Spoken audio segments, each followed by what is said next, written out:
Okay, Parshas Ve'era. All right, I want to discuss some of these thoughts I just said before, but I think they have new application, and I'll add some thoughts to it also. Moshe, in the previous Sedra, complained to HaKadosh Baruch Hu about V'hatzelo Itzalta Samecha, you didn't save the nation. Umiyom Dabri et Paro, from the day I started talking to Paro, so the situation became worse. The Jews were enslaved even more. And all this, of course, came after Moshe Rabbeinu was confronted by Shotrei B'nai Yisrael. In the sense, there rose among the Jewish people those that were opposed to what Moshe Rabbeinu was doing. They felt that Moshe Rabbeinu, they said that Moshe Rabbeinu was making the situation worse. Not something that we don't see today among some of our Jewish brothers. But then HaKadosh Baruch Hu says, "Atatira, you'll see," and HaKadosh Baruch Hu tells Moshe that he's going to redeem the Jewish people, and that he's heard their cries, and then HaKadosh Baruch Hu tells Moshe that he should go to Paro and tell Paro that he should send the Jewish people out of Egypt, and which Moshe had already done previously, but that Moshe should persist in sending the Jewish people out of Egypt.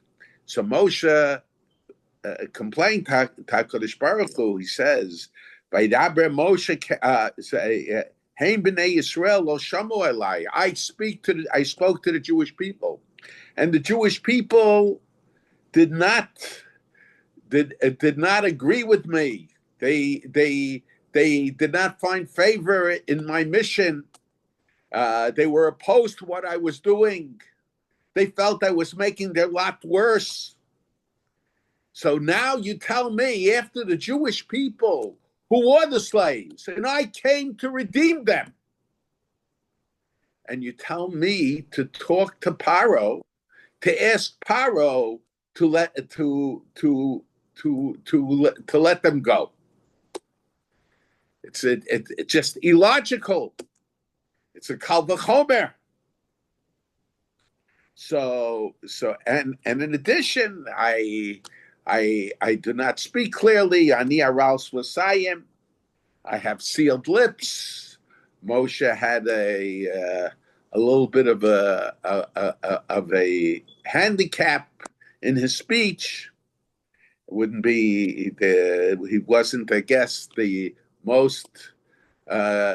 His presentation was not considered to be on par. But the question is, what? And the Medrash points out that this is one of the 10 kal v'chomers, a logical deduction. If the Jewish people didn't listen to me, certainly that Paro won't listen to me. And the question is, the Torah tells us, why didn't the Jewish people did not listen to Moshe? Because of shortness of breath and hard work. Paro, that didn't play a role. So it doesn't logically follow automatically that just because the Jewish people didn't listen to Moshe, so Paro won't listen to Moshe. The reason the Jewish people didn't listen to Moshe has nothing to do with Paro. This is a question that many ask. And there is another thing. If we take a look at the Sedra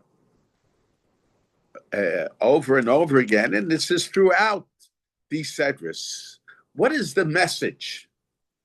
that HaKadosh Baruch asked Moshe Rabbeinu to give over in his name to Paro. Shalach esami v'avduni. Let my people go out and let them serve me. And the question is, why didn't he just say Shalach esami? Let them go out. Let him go out for 3 days, whatever it is. Why the focus? Why the focus in v'yavduni? And we also have to understand, why is it that Paro himself was, and it's true at a certain point, Hashem Mislei Paro, God made God made Lei Paro hard. Hashem Mislei Paro. So it was kaved, it was chazak. So God interfered and prevented Paro from doing it. That has to do mostly with next week's Sedra. But in this week's Sedra, for the most part, Paro himself, he tries at every point. He rejects his own commitments to let the Jewish people go, in spite of the Makos. Mitzrayim is being destroyed. Egypt is being destroyed. It's crumbling. The economy of Egypt is crumbling. And nevertheless, what is it? What is the drive in Paro that makes him ready to see Egypt crumble rather than give in for what was an appeal for a few days to let the Jewish people go and serve HaKadosh Baruch Hu? We have to understand, what was it about Paro? And it's very interesting. We should know that the Rambam, in one of his letters to Rabbi, actually it's a letter to his son, Rabbeinu Avram. There are some people who don't like what the Rambam wrote in the letter, so they claim the letter was forged. Okay, but in any case, the Rambam writes that Paro hu hayetzer hara. Paro is the Yetzer Hara. What does it mean, Paro is the Yetzer Hara? But Paro is the Yetzer Hara is that we have the potential of being a Paro also. We can be as obstinate. We can make ourselves obstinate as Paro. And we have to understand, because in other words, sometimes we can learn Musar from seeing what happens to other people. You take a look at Paro. Paro was ready to see his nation crumble, to everything fall apart.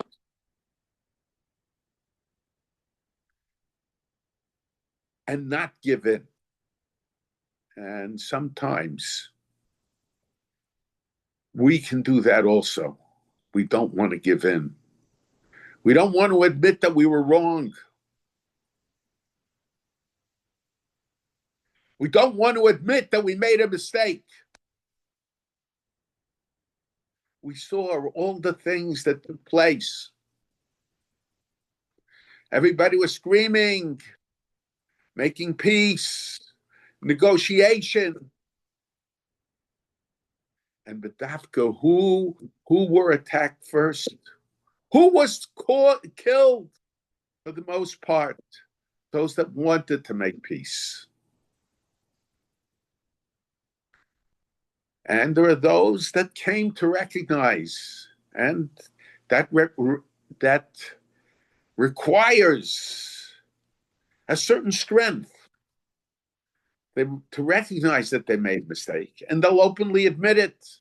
Some of them, unfortunately, while admitting it, want to place limitations on it. But they say, we made a mistake, but.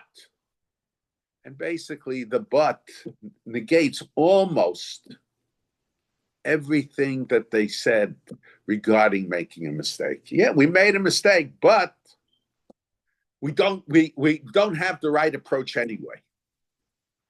We being the other people. And there are those that came to recognize they're not really interested in peace. They're interested in what they say. They're interested in getting rid of all the Jewish people. As they sing in their songs, they want to eliminate, to eradicate the Jewish people completely. And it's not limited to Eretz Israel. It's not limited to what they call Palestine. It might begin over there. We see that even where it hurts their cause, there will be acts of terrorism in Australia, in South America,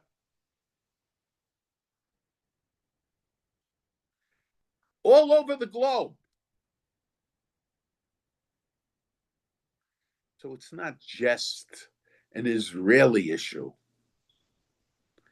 It's an issue that they are turning against the Jewish people wherever the Jewish people were. When the Jews were in Europe, they used to say, go back to Palestine. And when the Jews are in Eretz Yisrael, which the Sunni Yisrael call Palestine, they say, go back to Europe. They'll open up their borders for the murderers. But when the lives of the Jews are at stake, the borders of all these countries are closed.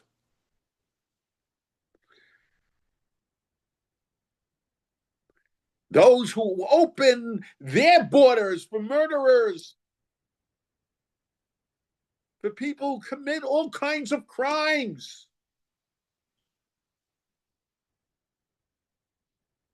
but they will not speak on behalf of the Jew, even when the Jew is being oppressed.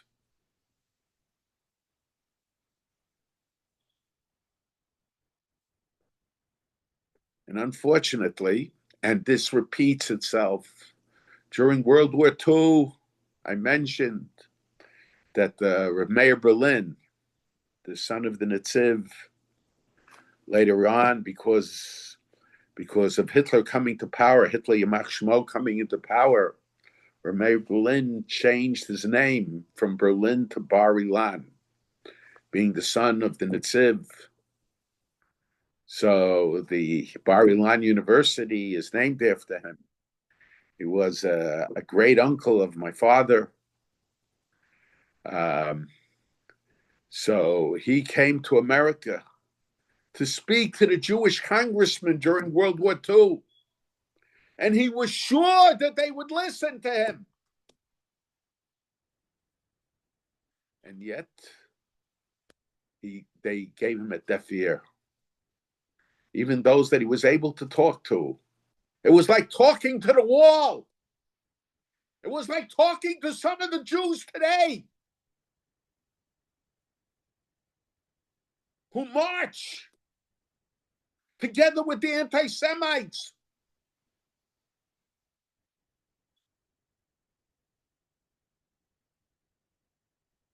who feel that being associated with the people on the left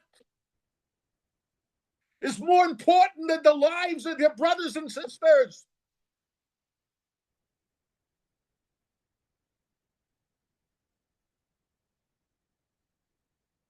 Who probably have the attitude that Roosevelt's rabbi said, these are the weeds of Judaism.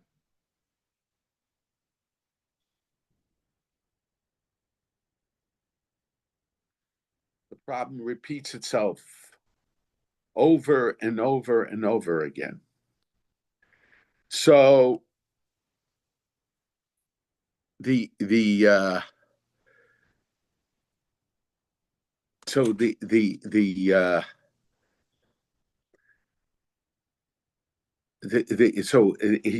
but why is it Why is it that he would say that Shalach Esami? Why is it that the Jewish people? Why is it that the Jewish people would that was Mikotz Ruach Ma'avoda Kosha? So what was the Kal V'chomer? What was the Kal V'chomer that was said? Getting back to the question. So, and then how did God respond? How did God respond? We don't see an explicit response to the question. My father suggested that there is no response to the question. In other words, the Moshe Rabbeinu was asking a logical question.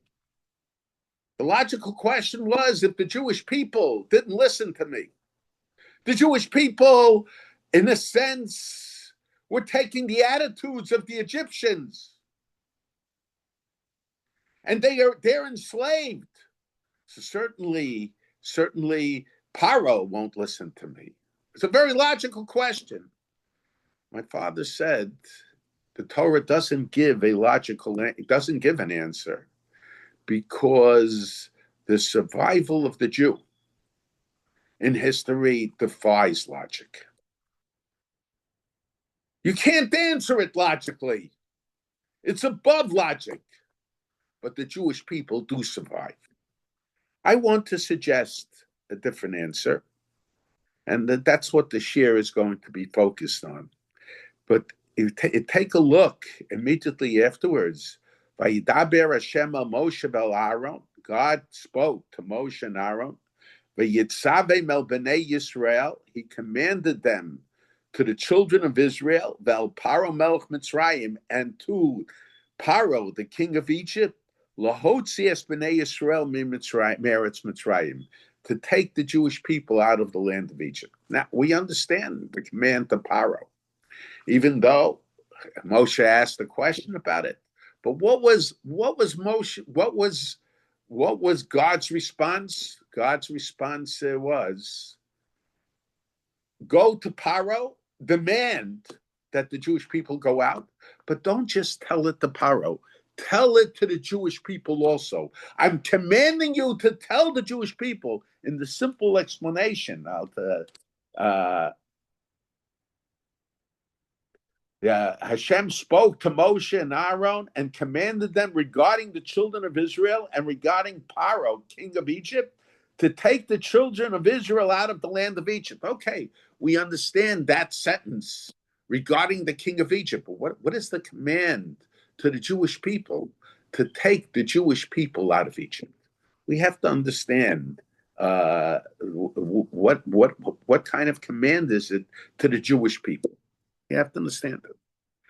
Okay, now in this week's Sedra also, the Torah tells us about the 4 expressions of freedom. So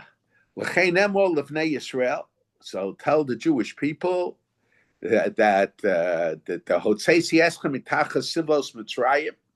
I shall take you out from the burden of Egypt.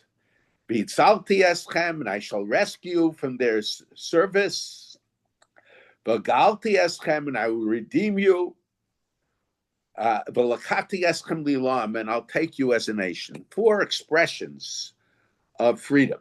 And corresponding with these 4 expressions of freedom, so we have the 4 kosos, the 4 cups of wine that are drunk at the Seder. It's interesting that the Vilna Gaon says that the 4 sons and the four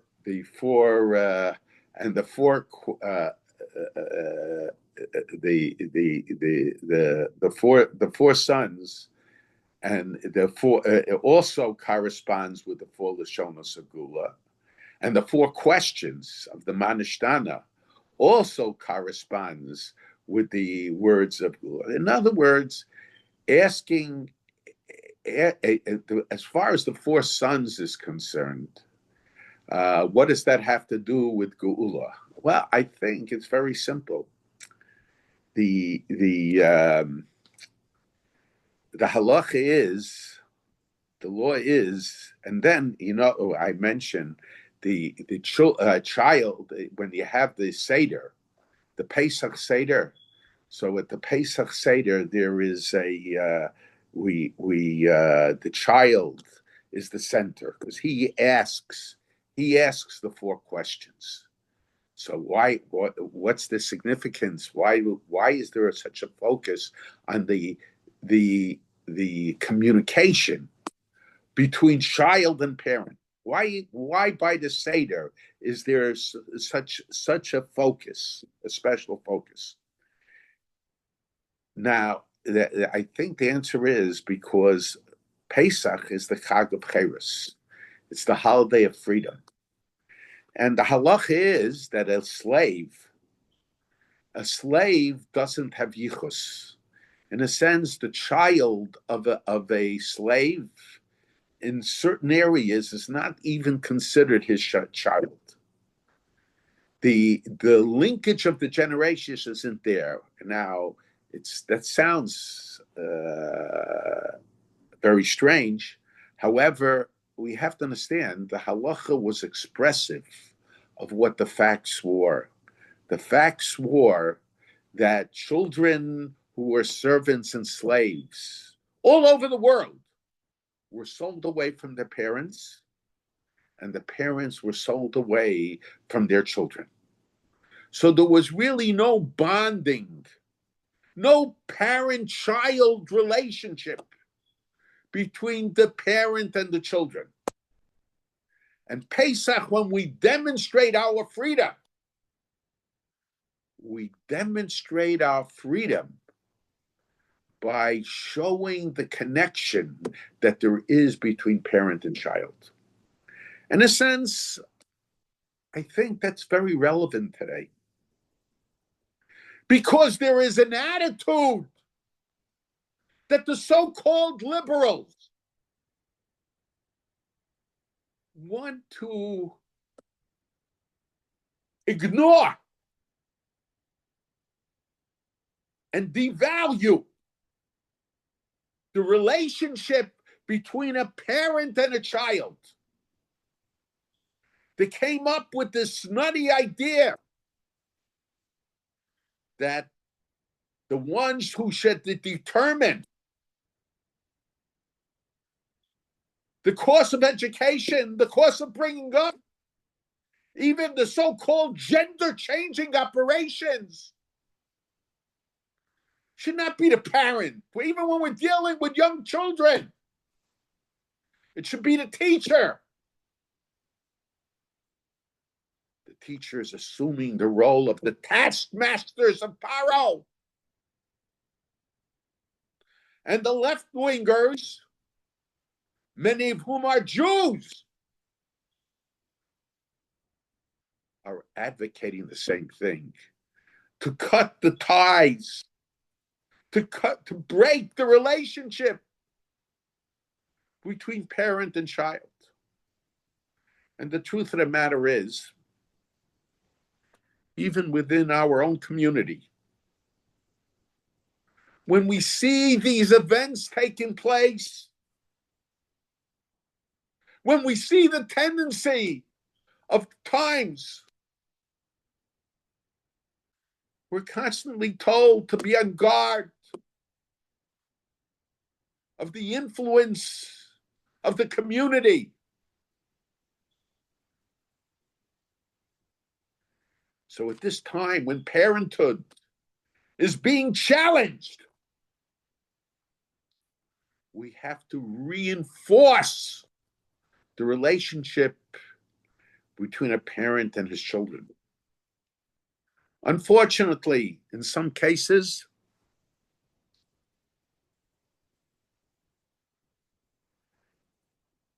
the teachers in the yeshivas assume that they are in place of the parent. Many years ago, I was told by a member of my shul that their son was attending a certain yeshiva. And the grandfather of the boy that was attending yeshiva was going to be with them for Pesach. The grandfather had been in a concentration camp. And Pesach, he would get together with his family. I'm sorry, it wasn't Pesach. It was Rosh Hashanah, Yom Kippur, Rosh Hashanah. It was Rosh Hashanah. He would be together with his family for Rosh Hashanah. So the boy asked special permission of the Rosh Hashiva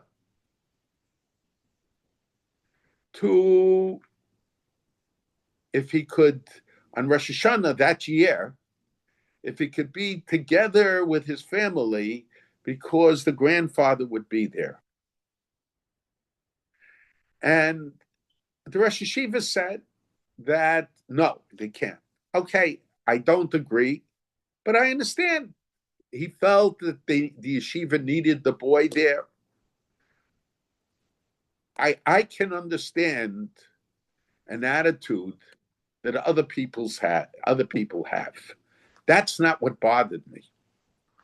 What bothered me was that Rosh Hashiva told the boy, I'll be your grandfather. In other words, it's so important. It's so important to them. What is happening now is very similar. Of course, they apply it in an altogether different way to the attitude that has grown in American yeshivas, that the Rosh Hashiva or the Rabbi replace the parents. The Rosh Hashiva and it's true that a Talmud, Shinantam levanecha elu talmidecha. You have to have a parental attitude in teaching Torah. But the parental attitude in teaching Torah doesn't mean to sever the boy's relationship from his parents. And the sign of Cheres is creating bonds between parent and children. But especially today, when parenthood is under attack, and that's exactly what it is. And at least, of course, it's wrong, terrible, when you use a Rebbe to replace a parent. But the teachers in the secular schools, the boy comes in and the boy leaves. The year is over. A Rebbe, under certain circumstances, there's a much stronger relationship. But even then, it's terrible. So the person has to and then why is it that the four questions are correspond with the four Lashonos Segula, the four expressions of freedom, because you have to asking to understand,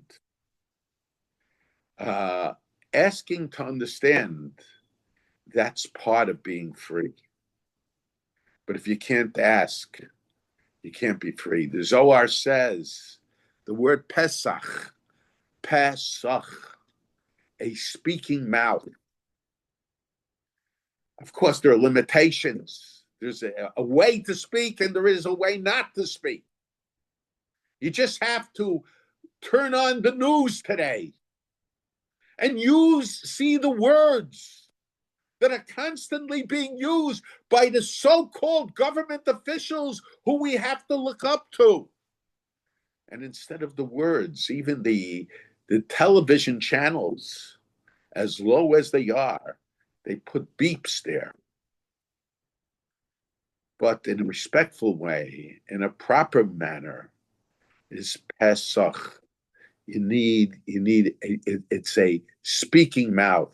And the Zohar says, when you are enslaved, your speech is enslaved. And when you are free, your speech is free also. Freedom doesn't mean, free speech doesn't mean to talk against HaKadosh Baruch Hu for us. It doesn't mean talking against the Torah, but it means the ability to communicate. A child has to be able to communicate. He has to be able to communicate with his parents. He has to be able to communicate with his teacher. And there shouldn't be any contradiction between the two. And the four sons is even the Ben Russia, the rebellious son, is also a son. He can't say, in other words, he has a relationship with his parents. Yes, we have to give him an answer. And sometimes the answer is rough, but he has to know that that if he asks properly, we're there to answer his question. Now, these are the four Lashonos Segula. The Yerushalmi, interestingly, Yerushalmi says that he mentions that opinion that the four cups of wine correspond with the four expressions of freedom.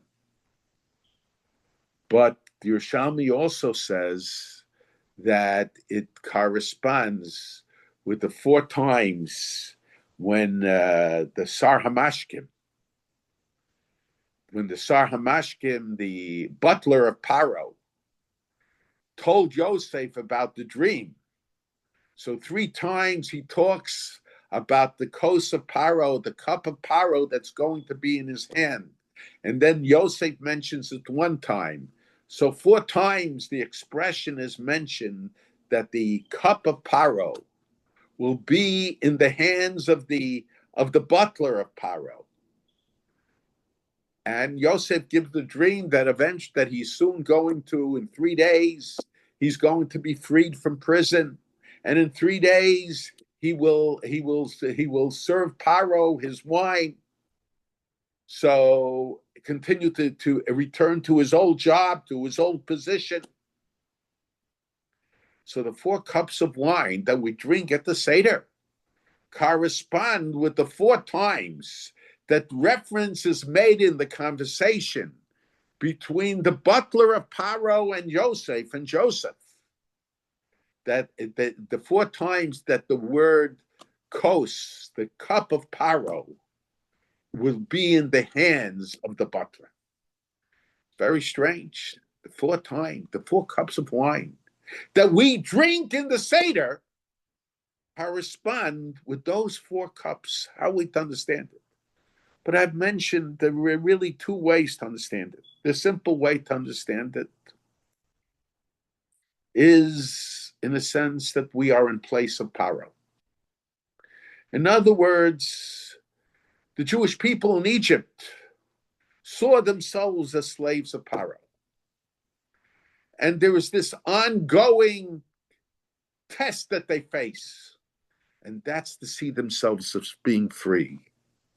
And we see ourselves as being free when we are our own masters. And Paro is no longer our master.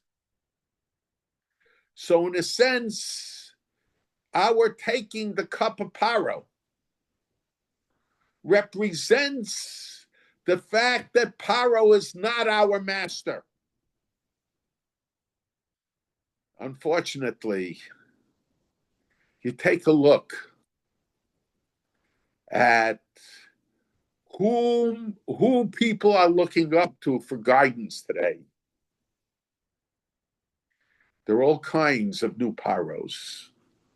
Paro is still their master. I think many people consider themselves free because they consider themselves chafshi min mitzvos, free of mitzvos. They cease to see HaKadosh Baruch Hu as their master. But there are plenty of paros from whom they want to take direction. But I think there's another explanation, a possible explanation, and that is, no, we are not replacing Paro. We are replacing the butler. When we hold that cup and we recite the brachos, we recite the different sections of the Haggadah over the cup. It's not our cup. It's the cup of HaKadosh Baruch Hu. It's God's cup. And it's true that we have to drink it derech eretz. We have to lean. Because in order for us to recognize ourselves as servants of HaKadosh Baruch Hu, as servants of God, we have to see ourselves as being free of the servitude of Paro. So the cup is the cup of HaKadosh Baruch Hu. HaKadosh Baruch Hu replaces Paro. But we drink from the kosher bracha, we drink from HaKadosh Baruch Hu's cup to demonstrate our freedom. Avodayhem v'lo avodim la'avodim. We are the servants of God and not the servants of servants. If we, to the degree we are slaves of others, to that degree, we will not be servants of HaKadosh Baruch Hu. Now, and I think that we could suggest, because there seems to be a machlokus, a dispute in the Rishonim, and I think it could be attributed perhaps to a machlokus between the Bavli and Yerushalmi, and I think it could be attributed to all kinds of machlokim, all kinds of disputes in the Gemara itself and Psachim itself.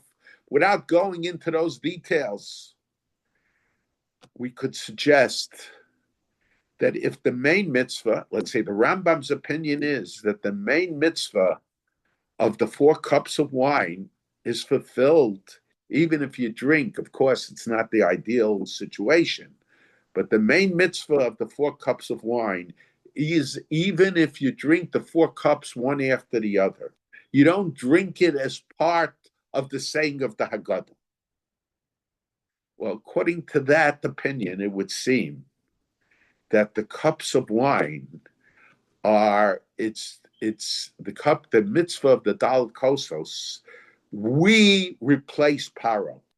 We replace Paro.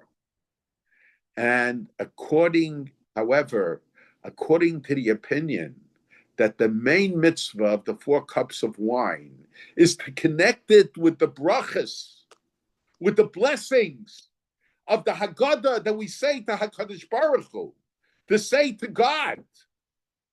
So it could be that that in our minds, God has now replaced Paro. God has become the king, has become our Melech.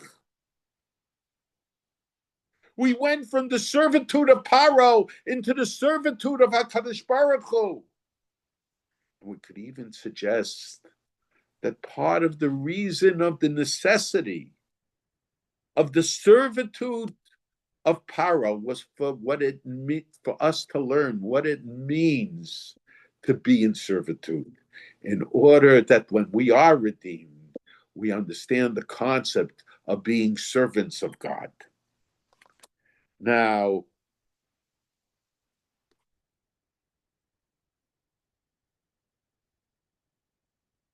Now, it's very interesting, and I've mentioned it before.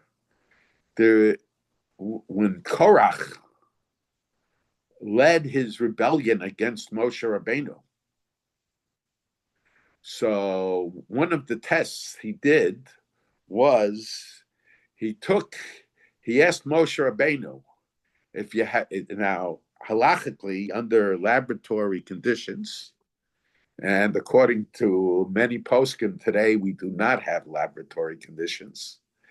So the tzitzis that is at the four corners of a beged, the four corners of a garment, the tzitzis that are at the four corners of a garment there's a machlokus how many, but some of the threads, some of the tzitzis has to be painted blue tchelis. Blue tchelis. Now, what is tchelis? Tchelis, well, there is a dispute, but tchelis is associated with royalty. Mordechai, when he went out, there was tchelis on his clothes. It was, and it's not just among the Jews. It was associated. The blue coloring of tchelis was associated with royalty among Dumos Olam also. Matter of fact, it's brought down historically that one of the reasons we lost the Masorah about tchelis is because the Romans placed a ban on anybody wearing tchelis using the blue color that was made, that was taken from the blood of a certain fish, for anybody that wasn't an officer in the Roman kingdom. In other words, tchelis was identified with royalty, with position, and Korach went to Moshe and he said to Moshe, what is it if you have a talus, that's completely blue? Completely blue. Does it still need tzitzis or it doesn't need tzitzis? Now the halacha of tzitzis is only, the halacha of tchelis is only on the tzitzis. There is no halacha of painting the talus blue. The fact that some Sephardim have a blue stripe, whereas Ashkenazim have a black stripe on the talus. So it's a zikaron. It's to remember. It's to remember once the tchelis went into disuse. So in order to, and there are different opinions what color tchelis was. Rambam Shita is it's the color of the sky at noontime, which is completely blue. And the opinion of Rashi seems to be it's the color of the sky toward the evening, which was close to black.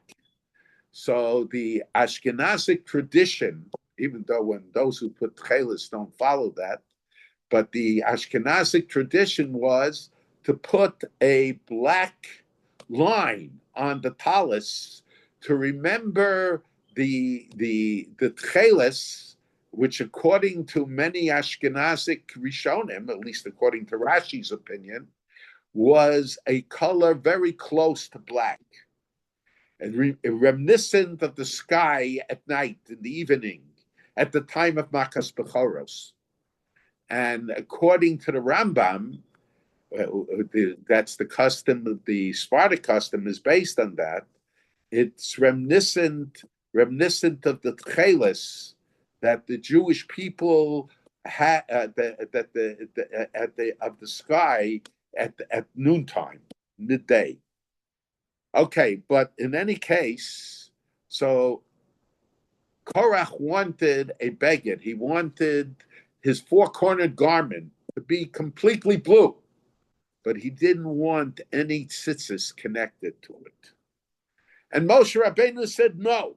Moshe Rabbeinu said that we need irregardless of it requires tzitzis, and the tzitzis itself, some of the strands of the tzitzis had to be blue, had to be tchelis. What was the argument on a hashkafa level?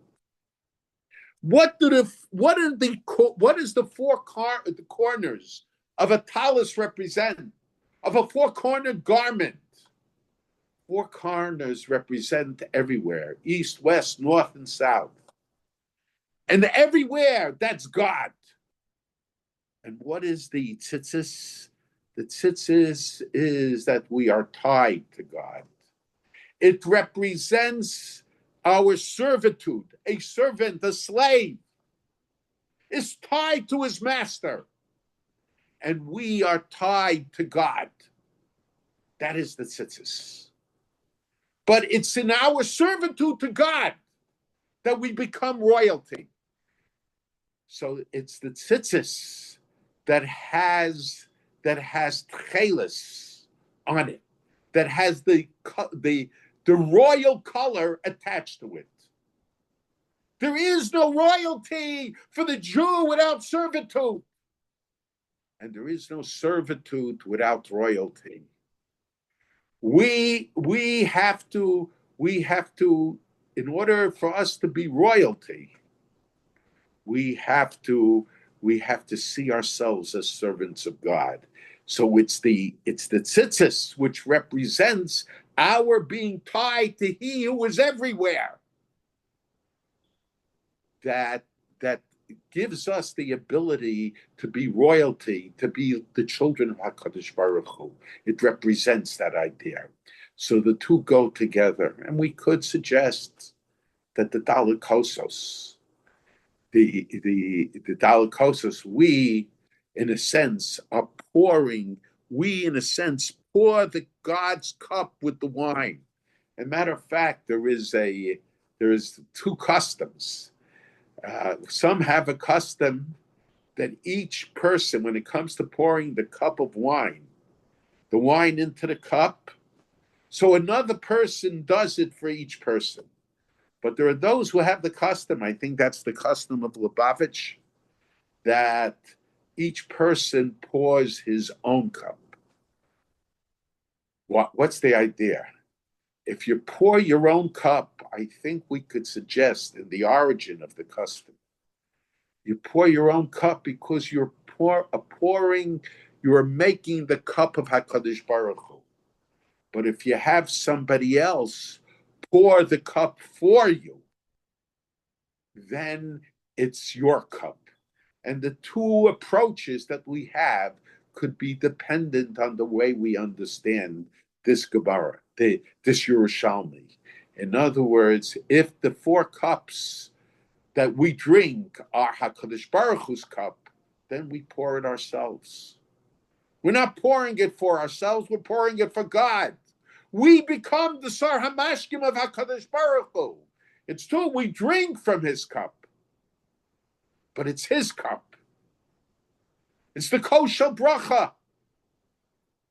But when we pour the cup, but when we have another person, each person has somebody else pour the cup for him, then it represents the idea that it's my cup. So the two customs could be explained with these two explanations.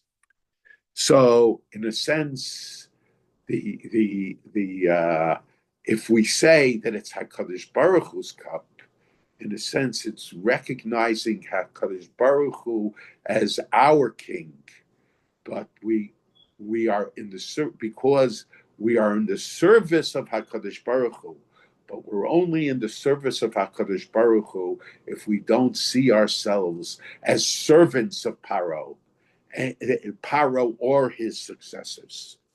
So now, I think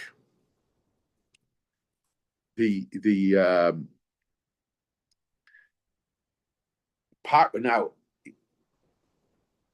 it's very interesting that Va'avadatem, when the Torah says you should serve God, so the Sifri says, what is Avodah? And the Gemara also says, what is Avodah B'Leiv? The Gemara says that we have to serve God with our heart. How do we serve God with our heart? The Gemara says we serve God with our heart. We become servants. We serve God with our heart through davening. Davening is the symbol of servitude for God. What's the idea? Now, in regard, but I think it's like this. Tefillah, davening, is something that is not limited to the Jew. The Beis Hamikdash is called Kibesi based Tefillah L'chol Amim. The Beis Hamikdash is the house of prayer. Is the house of prayer for all the nations. In other words, a non-Jew. In a sense, prayer exists by a non-Jew also. But by a Jew, it's not just tefillah, but it's avodah, it's servitude. Why? Because in a sense, and it's interesting, avodah is used in regard to karbanos, in regard to sacrifices. Avodah is used in regard to tefillah, in regard to davening. And avodah is also used in regard to the malachas hamishkan. It's called both malacha and avodah. Why was there a need for this expression avodah? Malacha is work. My father would interpret it to be an artistic form of work. An artist injects his personality. He identifies with his work. But somebody who's just a worker, he does the work. He doesn't identify. But it's servile type labor, servant. Avodah, if I'm an artist and I'm hired to produce a piece of art or whatever work I'm hired to do, I put my personality into it, into the creation that I'm making, but I don't belong to the person who I am working for. I am hired to produce something. But a servant, a slave, he's not just working. His work is based on the fact that he belongs to his master. Tefillah, korban, is called avodah. The Mishkan was called avodas hamishkan. Why was it called avodah? Because besides the fact that the Jews injected their personality into the Mishkan, it was part of an expression of seeing ourselves belonging to God. And karbanos, that's avodah also. I mention all the time, the Alshich says, "V'hevel hevi gam hu meibcharos tzono." When Hevel brought his sacrifice, why did God accept the carbon of Hevel and reject the carbon of Cain? Because Hevel hevi gam hu, it wasn't just the carbon that he brought, but hevi gam hu, he gave himself over to HaKadosh Baruch Hu. The carbon has to be expressive of giving ourselves over. The word carbon means coming close. We come close to God, expressive of giving ourselves over to God. And tefillah, for the Jew anyway, it has to be expressive of giving ourselves over. And if we belong to somebody else, that places a limitation in the way we give ourselves over to God. So the Jew has to see himself free of paro in order to be a servant of HaKadosh Baruch Hu, of Avdos. I think this was the idea that HaKadosh Baruch Hu was expressing, that Moshe told over in the name of HaKadosh Baruch Hu to Paro. Shalach esami v'yavduni. Send my nation, the Yavduni, and they shall serve me. They will be my servants. Paro felt threatened by that because there's nothing that makes a master feel threatened than the idea that his servant sees himself as no longer belonging to him. There has to be total belonging. And especially when the servant himself feels himself belonging to his master. And I think that was the Kal Vachomer that was being made. The Kal Vachomer being made was, if the Jewish people don't listen to me, the Jewish people say there's no hope. My destiny is to be a slave. I can only be a slave. And I can only belong to Paro. So the more a person believes that he is a slave, the much more so the master cannot imagine him not being the master and the slave freeing himself. Whatever the reason that the Jew felt that he had no choice, but the more we see ourselves as slaves, the more the master is going to see himself as a master and couldn't imagine and refuses to accept the fact that he will no longer be the master and that the Jew will no longer be his slave. That's the Kal Vachomer. And we need to understand that today. Because today, the attitude is, among many, that they see themselves, there's a servant perspective, political servant perspective, whatever it is. And just things that people would not have imagined years ago. Gender transfer of little children. Why? Because we have to follow the contemporary mitzvah. We have to follow the culture of the outside world. Anochi Hashem, the Aseret Dibros begins. Anochi Hashem Alechecha, Asher Tzisicha Me'eretz Mitzrayim Beis Avadim. We're not completely free unless we have the Torah, which is our culture. But we make ourselves slaves to the culture of the nations of the world. So we are slaves, and we make ourselves slaves. So things that we couldn't imagine, the world couldn't imagine 20 years ago. Today, of course, it's accepted, preferred. And when we make ourselves slaves, they try to make us even to greater slaves because they want to see that they are our masters. And it's very interesting. I just read that in England, and this is a tendency that's taking place all over, the Nazis tried some of that. Countries are trying to ban shechita again. But in England, all of a sudden, they think that bris milah is being abusive to children. It's being abusive to children. It's abuse. Look at the culture of the world. The culture of the world today, they think that it's okay to have gender changing operations on little children, even without the consent of the parents. And you shouldn't even tell the parents about it. But bris milah, that's abuse.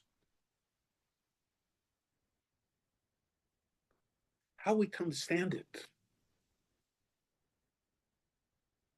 My father would say, there's no logic to the survival of the Jew. And I'm saying that there's no logic to the abuse of the Jew. But that makes the Umos Olam want to look down at Jew and at the Jewishness.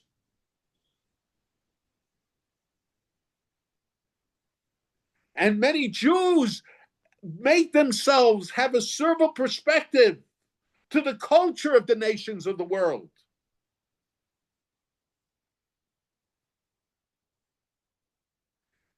So this is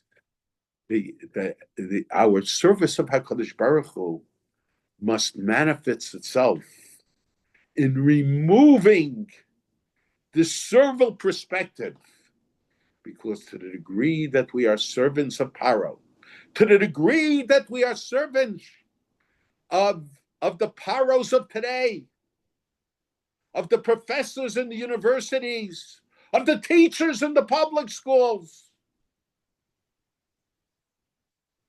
to that degree, we cannot be in the service of HaKadosh Baruch Hu. The Jew is only free if he's in the service of HaKadosh Baruch Hu.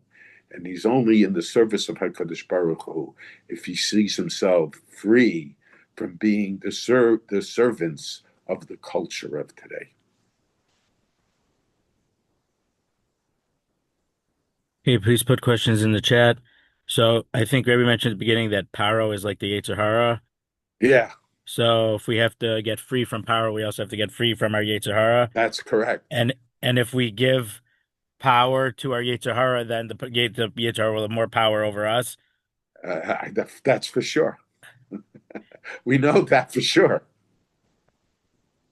Um, what does Well, you mentioned earlier about the Rosh Hashiva said he'll be the boy's grandfather.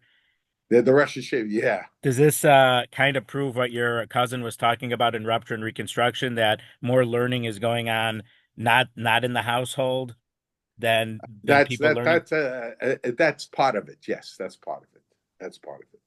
I just want to mention that I felt that your father was like my third grandfather, not that it was taking away That's from right. But my father never tried to interfere with to replace parents. He had a parental attitude, or in your case, maybe a grandfather attitude. You were young, but my father had a parental attitude towards his talmidim, but never in the form of replacing parents. And I just want to say on the record, for unlike what some other people have written, your father was full of love, That's and the only correct. people he hated were people who were going to kill Jews. That's right. That's correct. That's correct. That's it. That's correct.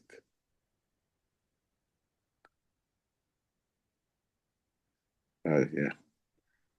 All right. Any Okay, there other aren't any questions? other questions here, so we'll and thank you everyone for coming, and have a good week, everyone.